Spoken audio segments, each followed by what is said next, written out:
NVN के दोस्तों, सलाम, नमस्कार। कमाल की बात में आपका स्वागत, वेलकम, खुशामदीद।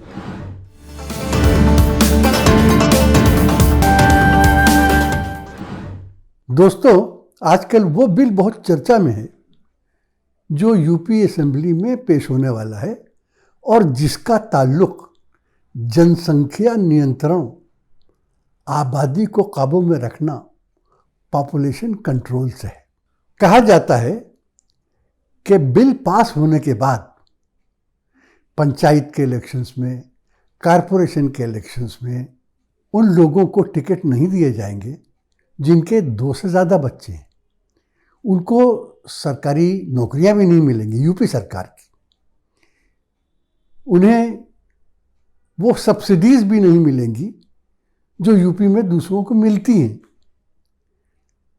असेंबली और पार्लियामेंट को अभी इस बिल से दूर रखा गया है।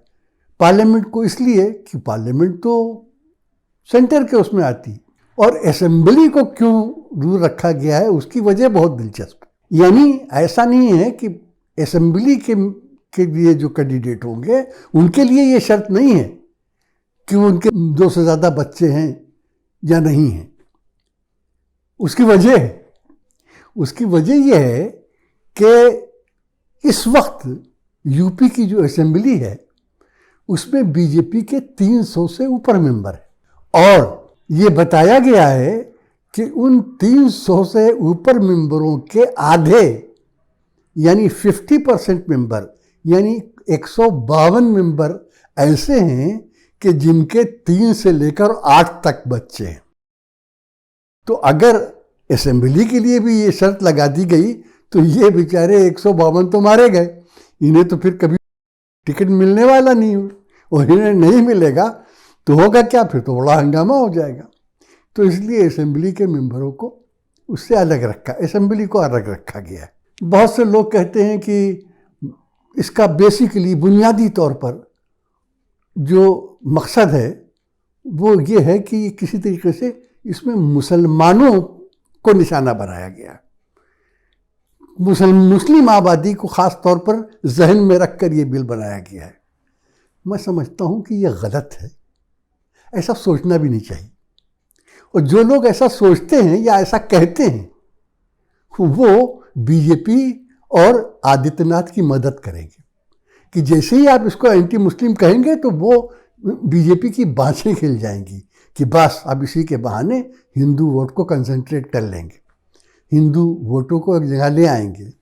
तो है नहीं। हो सकता है कि वो आसाम के जो सीएए बिल की तरह कहीं पे निगाहें और कहीं पे निशाना वाला मामला हो, लेकिन उससे ज़्यादा नहीं, क्योंकि इस बिल से मुसलमान नहीं, एससी, एसटी, ओबीसी, यहाँ तक कि कुछ अपर कास्ट के लोग भी बहुत बुरी तरह से मुतासर होंगे।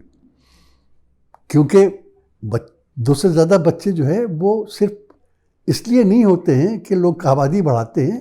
2 से ज़्यादा बच्चे पैदा करना बाद जगह इकोनॉमिक नेसेसिटी होती है, आर्थिक आवश्यकता होती है, माशी ज़रूरत होती है, लोगों को ज़रूरत होती है ज़्यादा बच्चों की।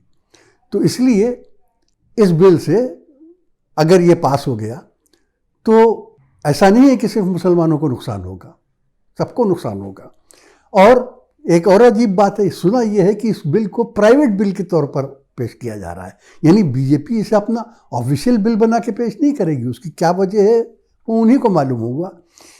प्राइवेट बिल उसी वक्त पास होता है कि जब गवर्नमेंट या जो पार्टी पावर में है, जो सत्ता में है, वो जब तक उसकी मदद न करे तब तक वो बिल, प्राइवेट बिल नहीं पास हो सकता है। तो बिल जो साहब पास कर रहे हैं, सुना है मैंने, उनके 4 बच्चे हैं, वो बिल पेश करेंगे। तो एक बात ये समझ लीजिए कि इस बिल का चाहे अंदर कुछ भी मतलब हो, लेकिन इसका सीधा निशाना मुसलमान नहीं है। दरअसल ये बिल क्यों पेश किया जा रहा है? इस बिल की क्या ज़रूरत है? कि जनसंख्या का सिर्फ यूपी को सबसे ज़्यादा ख्याल है, या अब सुना है कि आसाम और गुजरात भी इसी राह पे चल पड़े हैं। तो क्या सिर्फ बीजेपी स्टेट्स को इसका की परवाह है कि हिंदुस्तान की आबादी न बढ़े, बाकी सबको नहीं? दोस्तों, जब समस्याएं, मसाइल, प्रॉब्लम्स सामने खड़े हुए आंखों में आंखें डाले हों और अपना जवाब चाहते हो, उनसे बचना मुमकिन न हो, तो उनसे आंखें चुराने के लिए रास्ते ढूंढे जाते हैं। किसी तरीके से और मसले ले आए जाएं कि जिससे कि इन समस्याओं की तरफ लोगों का ध्यान न जाए। क्या समस्याएं? यूपी में 8% बेरोजगारी बढ़ गई। कोविड की दूसरी लहर में कई करोड़ लोग बेरोजगार हो गए हैं। बेरोजगारी सबसे बड़ा मसला है। महंगाई, कमर तोड़ महंगाई बढ़ गई है।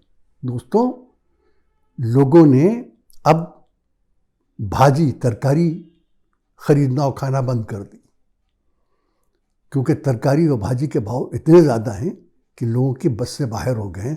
अब लोग ज़्यादा कोशिश यही करते हैं कि दाल चावल रोटी पर ही गुजारा करें, करोड़ों लोग, क्योंकि वो अफोर्ड नहीं कर सकते। तो ये समस्याएं खड़ी हुई हैं और इन समस्याओं का आदित्यनाथ सरकार के पास कोई जवाब नहीं। वो जो गंगा की लहरों में लाशें बहाई गई हैं, वो हर लाश एक सवालिया निशान बनकर योगी के सामने खड़ी है और आदित्यनाथ के पास उसका कोई जवाब नहीं। इन समस्याओं से, इन सवालों के जवाबों से बचने के लिए इस किस्म के तमाशे किए जाते हैं। वरना एक मामूली सी बात है, हमारे दो कब का पुराना नारा है। उससे भी पहले आपको याद है 1975 की इमरजेंसी में जब संजय गांधी अपना नसबंदी का प्रोग्राम लेके आए थे, बड़ा हल्ला मचा हुआ था। उस नसबंदी के प्रोग्राम का क्या हुआ? आखिर वो नसबंदी का प्रोग्राम जो है वो इंदिरा गांधी गवर्नमेंट को लेके ज़मीन में समा गया।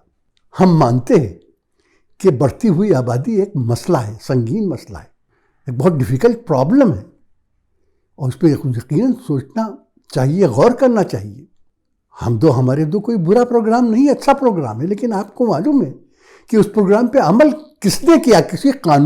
कोई कानून उस पर अमल नहीं करा सकता। ये सब चीज़ें ऐसी हैं जिससे कानून के डंडे से आप नहीं लागू कर सकते। इसके लिए ज़रूरी होती है एजुकेशन। 2 बच्चे वही लोग पैदा करते हैं जिनको मालूम है कि अगर बच्चे ज़्यादा पैदा हुए तो उनकी तरबियत, उनकी ट्रेनिंग, उनकी देखभाल अच्छी तरह नहीं हो पाएगी। ये वो लोग करते हैं जो पढ़े लिखे हों, एजुकेटेड हों, जो जानते हों कि बढ़ती हुई आबादी का क्या मतलब होता है। तो ये चीज़ें कानून से लागू नहीं होती, ये चीज़ें एजुकेशन से आती। और एजुकेशन तो मोदी सरकार हो या आदित्यनाथ की सरकार हो, क्या हाल कर दिया है एजुकेशन का। इंस्टीट्यूशंस बंद हो गए, स्कूल्स बंद हो गए हैं, टीचर्स नहीं हैं, बेकार हो गए हैं। तो ये सब चीज़ों से अपनी निगाहें चुराने के लिए और जनता का ध्यान भटकाने के लिए इस किस्म की हिमाकतें की जाती हैं। मैं इस बिल को हिमाकत और पागलपन कहता हूँ। वैसा ही पागलपन जैसा सीएए को लेकर किया गया था। क्या हुआ सीएए का अंदर? कहाँ गया सीएए?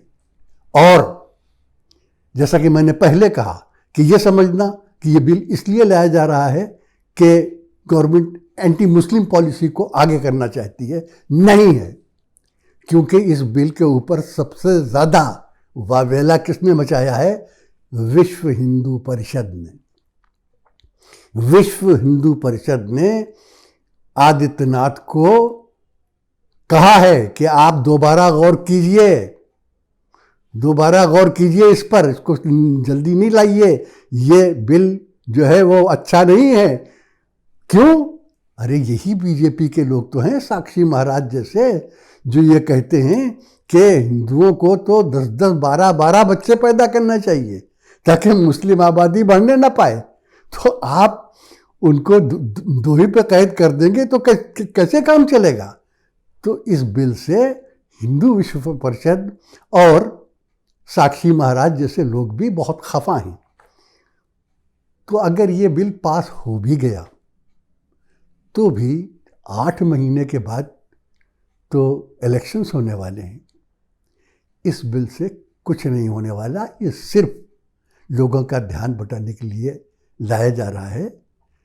सीएए नाकाम हुआ है, ये भी नाकाम होगा और इस तरह की वो तमाम बातें नाकाम होगी, क्योंकि जो समस्याएं हैं वो इतनी बड़ी हैं, वो इतनी संगीन हैं कि इस किस्म की हिमाकतें, इस किस्म का पागलपन उनको सामने से हटा नहीं सकता। इस बिल को भी मैं एक तमाशा समझता हूँ। तमाशा आप देखते हैं, अगर बिल पास हो गया तो दुनिया भी इसका तमाशा देख लेगी। आज बात यहीं ख़त्म करते हैं दोस्तों। अगले वीडियो तक के लिए हसन कमाल, आज़म शहाब, डॉक्टर सलीम और फैसल सैयद को इजाज़त दीजिए।